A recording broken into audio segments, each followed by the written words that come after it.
So is Xavi Simmons about to become the big attacking target for Chelsea for the rest of this window? We've been talking recently about what Chelsea would do after the sale of Madueke to Arsenal and whether Chelsea would go back in for some form of an attacking player. And we've spoken about Morgan Rogers, we've spoken a little bit about Eze and some other players. But now we've had it today that Xavi Simmons of RB Leipzig wants to make a move this summer, and he's been linked to both Chelsea and Arsenal, and apparently the interest from Chelsea is serious. So we're going to take a look at the player today, along with some other stuff, and kind of also your thoughts, because I wanted to gauge thoughts of people who have watched the player, their thoughts, their instant reaction to him potentially becoming a serious Chelsea target. And I want to hear your thoughts as well in the comments below, whether you like this link, whether you think it's a credible one, whether you think it would be a player that is definitely worth pursuing in the transfer window. Please let me know in the comments below. Hope you had a great weekend as well. Nearing, in some way, slowly nearing the Premier League season. I am quite happy over a week now from becoming world champions that we do have a little bit of time until the Crystal Palace game. I'm going to be doing a predicted 11, like basically what I think the 11 might be in the opening game of the season against Crystal Palace. We're going to do some other kind of general Chelsea content, and as well my Q&A. I've been getting your questions on YouTube comments, on the email sonoftchelseaofficial@gmail.com if you want to email your questions that way. So we'll be doing the Q&A. We'll be recording it sometime this week and then obviously uploading it onto YouTube and my podcast platform. So all that good stuff. But let's jump into it with Xavi Simmons. Obviously a player that I know, especially from just kind of a general vague knowledge of the player, has definitely gained a lot of plaudits. I think from a technical point of view, a dribbling point of view, is someone that I do see people bring up as someone they really enjoy watching. My co-host at the Chelsea Echo, Louis Benavente, has been a big fan of this player for a long period of time. And we heard suggestions that Arsenal were interested in, and you know, Chelsea were linked, and also that the player wanted to make a move this summer.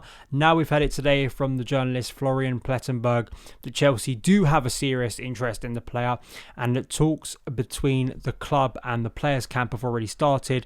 No club-to-club talks yet. First, it needs to be checked whether an agreement can be reached between Chelsea and the player. Chelsea are currently the most concrete option. Arsenal are monitoring the situation. Bayern are not concretely in a race so far. So we will see. Apparently, the player definitely wants to leave Leipzig this summer.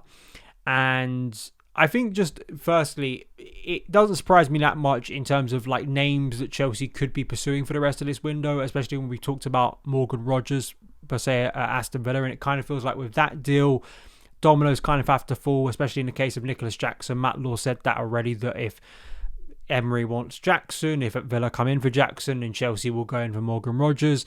Whether Chelsea would go in for Morgan Rogers without that happening, I'm not entirely sure. And I do think, specifically with Xavi Simmons, I almost think this kind of guarantees a player we were speaking about on Friday before the weekend, Christopher Nkunku, whether he has any future at Chelsea. I do think if Simmons comes in, I can't really see the meaning and purpose for Nkunku to stay, or at least one of Nkunku or Jackson would definitely have to make way. You would think so, as we'll get into, because when you start listing all of these attackers, yes, I am a firm believer Chelsea need a deep squad this season, but there also is like deep squad and then kind of when are these players actually going to play? Is it good? Is it a bottleneck for some players? That I think is also a realistic conversation. But let's look at the broad numbers of Simmons, and then we'll get into some opinions from people who've watched him extensively. So from the Bundesliga 24-25, 10 goals to his name, 7 assists. Leipzig did not have an amazing season. I think we spoke about this when Sesko was linked to Chelsea way back in earlier in the summer. You've got to factor in that this was not an amazing Leipzig season by their standards, like not reaching Champions League semi-finals, not even remotely competing for the Bundesliga title near the top. So you have to factor that in. Looking at his senior career, he's made 76 appearances for Leipzig, 21 goals in total. Of course, he was previously at PSG, but not for long. He went to PSV Eindhoven and then back to PSG and then made his way to Leipzig, where he's been since July of 2023. In terms of positioning, left wing, attacking midfield, and this is something that I do want to bring up that makes the profile of the player and what he could do make sense. Specifically, when you look at what Maresca did in the Club World Cup, and we've talked about this consistently, is why I made a show on Friday about Nkunku's future and why he may still have one at Chelsea, because of the tweak in Maresca's system, because suddenly maybe showing an appreciation or a flexibility to play players who do like sort of operating in more central areas, not your classic wide kind of touchline winger, which we do have within the squad. I think with Jamie Gittins, I still do think that's a good addition, because if Maresca wants to revert to that system, if he does want to play wide players, if he does want to offer width, as he did last year in kind of the 4-3-3 style formation that he played, or 4-2-3-1, you've at least got wide players who can play that, and suddenly you're not kind of swinging the pendulum kind of to another way, where if you do want to adapt your system to inside forwards, suddenly you have no natural wide player. So I think that there can be a nice balance within it. It doesn't have to be one or the other, and I think that's what you have to factor in. We're looking at Simmons and going, well, is he really the player that Maresca would have used last year? You got Cole Palmer, where is he going to play? The usual stuff that gets brought up. But I think the combination of rotation, which we spoke about being a big thing for Chelsea this year, but also what Maresca did in the Club World Cup, hints that he is quite open maybe to being a bit more flexible, where a player like Simmons, who does like to operate a bit more in those central areas, could definitely prosper for Chelsea. I think is something you've got to factor in. So arguably could play across a front line, but more so favouring the left and attacking midfield for RB Leipzig. Then I did kind of my favourite sort of data MB comparison, and it was I was looking at the credible links Chelsea have had recently, one of which I know people don't like, and that is Alejandro Garnacho, the name that just doesn't seem to go away being linked to Chelsea. Would Simmons coming in finally put to bed any chatter of Garnacho coming? I mean, I'm not entirely sure. It slightly worries me as well with the links of Jackson going to Man United and Garnacho coming the other way. Whatever you think about Nicholas Jackson, that's a terrible move. Terrible move. However, what I will say in fairness to Garnacho is whenever I've done a comparison of Garnacho to the players we've been linked with, even as far back as Jamie Gittins, Garnacho on the numbers doesn't come out badly. And this is not me an endorsement of Alejandro Garnacho, but I know Chicago Dimitri thinks he's actually kind of harshly treated and completely written off. I do think with Garnacho, so let's put up the comparison now, because I do think this is interesting. And yes, we are talking about players who do different things on the pitch, and you've got natural wide players, inside forwards, so factor that in. But if you look at Simmons, Garnacho and Morgan Rogers, a comparison for last season in terms of progressive carries, dribbles here, non-penalty goals is where Simmons really excels compared to the other two. Non-penalty XG plus expected assists. Once again here, Garnacho comes out on top. Assists, though, creatively is where Xavi Simmons and Morgan Rogers, who comes out just best there, but they're the two best there. But in terms of key passes, again, Garnacho doesn't look that bad. And cross completed, again, that's maybe more of a factor of where Garnacho plays on the pitch. He plays as a natural winger. He's someone that does cross a lot, balls into the box a lot more than say Xavi Simmons. Minutes wise, Morgan Rogers has the most. There's a bit more similarity between the minutes that Simmons and Garnacho played. Simmons did get an injury earlier into the season last year, 24-25 for Leipzig, so that obviously took a bit away. I think it was an ankle injury, took a bit away from his time. But it kind of does show Garnacho in not the worst light. But I think in terms of Simmons and what he provides, you definitely get a sense of a very creative player. And this is why I went to X, to Twitter, to ask people who've actually watched him, Chelsea fans who've watched him, but because I'm always very honest with you. If I know a player or I have a better knowledge of a player, I'm going to say it. I'm not going to lie and say I have extensive knowledge. The extent to the knowledge I have of Xavi Simmons is watching him on an odd Leipzig game. And I think mostly for a lot of people would be that incredible goal he scored against England in the Euro semi-final, I think it was. I think a lot of people, if you're not a Bundesliga watcher, if you're not someone that's followed this player internationally for a long period of time, I guarantee a lot of people in England, probably the closest they got to watching Xavi Simmons was when he rocketed in that volley against England in that semi-final, which we thought was going to be a bad night for England. But that is something to factor in. So I wanted to get a broad range of views whether people think this would be a positive move for Chelsea. Tom Desborough here says he was top quality in 23-24, so season before last, and easily one of the best in the Bundesliga. Injury stalled him a little last season, as we've already spoken about, and he was pretty anonymous in Leipzig's dreadful Champions League campaign, something to factor in. But he was getting back to his best by May and April. He will certainly offer Chelsea something different in terms of skill and not opening low blocks, but it will be interesting to see where he fits. He'll be battling Palmer, Pedro Neto, and Gittins 4 minutes along with Joao Pedro. Andreas here says, I think he fits that left wing, drifting into cam spaces, rolling the matches where we deploy Cucurella as a left wing back to provide width. He can also be a straight up cam. If you like the thought of Rodgers, you should like Simmons. Fred here says, incredible talent, strong dribbler, great in the half space, and adds some much more needed central creativity. Even though he's not exactly a small guy, I would worry a little about him adjusting to the physicality pace of the league, and if he's strong enough to get separation from guys.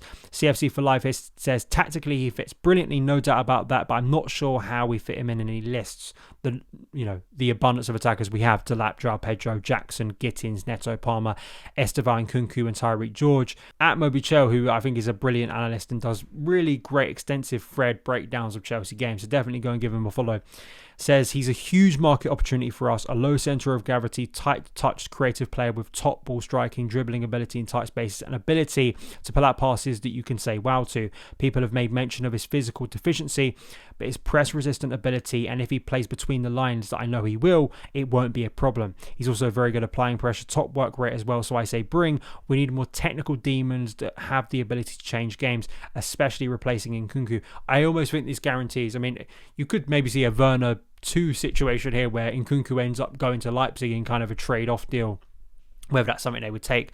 And yeah, listen, it was funny when we were speaking to Kevin Hatchard about sort of he really rejects the idea of Bundesliga tax, which I do think is like kind of a social media nonsense term. But, if you're just a Chelsea fan that has looked at our business from the Bundesliga and you purely look at that, you won't be very positive about it, especially the case of Leipzig. I mean, Werner had some good moments, Nkunku's had some good moments, but yeah, they haven't been like roaring successes from a Chelsea point of view. But that doesn't mean you write off all players. I keep on saying this, it's just simplistic to write off all players for the rest of time. And Xavi Simmons is a very different player to Nkunku, very different player to, especially to Timo Werner.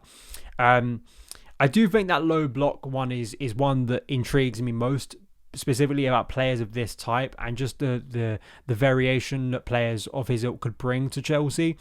Because it's definitely one of those things as the season progresses where, and we get to kind of that November to February block of the season where things can at times become a little bit stale, and you have players fatigue, you have injuries, you have suspension, and I don't think Maresca handled that situation very well. He didn't really rotate, but you could argue in hindsight, and also just looking at the strength of the squad and the depth of the squad, that we didn't have great attacking options kind of to vary things up, especially at the time. I think that is something, especially from a central attacking in terms of striker, was a real issue for Maresca.